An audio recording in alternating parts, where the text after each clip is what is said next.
Kidlat News Updates. Mga balita ngayon, military truck na pabalik galing Balikatan na aksidente sa Pangasinan. Isang sundalo patay, 4 sugatan. Sa pinalaban kay Senator Bato de la Rosa ilalabas ng CIDG. 3 billion pesos na halaga ng smuggled cigarettes naharang sa isang pribadong port sa Agusan del Norte. Ako po si Cesar Soriano para ihatid ang nangungunang mga balita sa buong kapuluan ngayon.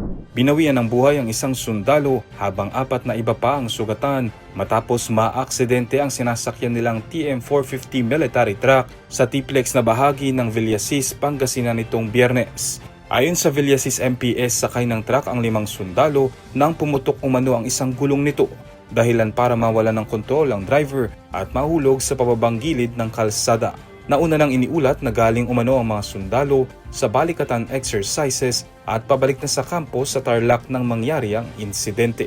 Agad namang dinala sa pagamutan ng 4 na sugatang sundalo upang mabigyan ng lunas. Patuloy pang iniimbestigahan ng mga otoridad ang sanhi ng aksidente at kung paano nawala ng kontrol ang military truck. Nakatakdang maglabas ng sabina ang Criminal Investigation and Detection Group o CIDG laban kay Senator Ronald Bato de la Rosa.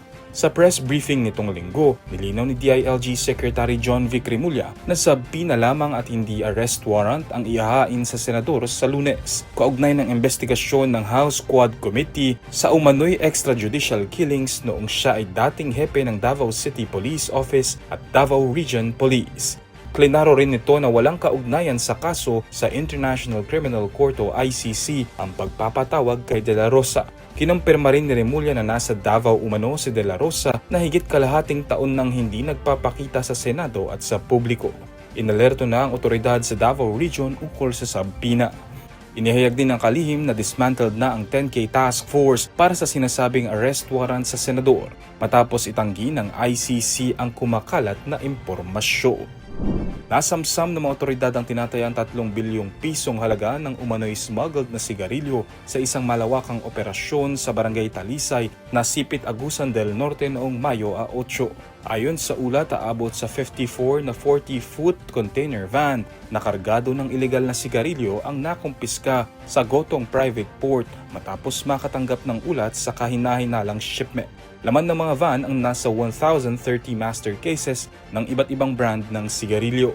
Pinangunahan ng 1st Agusan del Norte Provincial Mobile Force Company ang operasyon, katuwang ang Bureau of Customs, na Sipit Municipal Police Station at iba pang law enforcement units. Patuloy namang iniimbestigahan ng mga otoridad kung sino ang nasa likod ng umano'y illegal na operasyon at kung saan dapat ilalabas ang mga kontrabando. Para sa Kidlat News Channel, ako si Renzel Lenon, nag-uulat. Ako po si Cesar Soriano, kasama nyo sa bawat pagputo ng balita.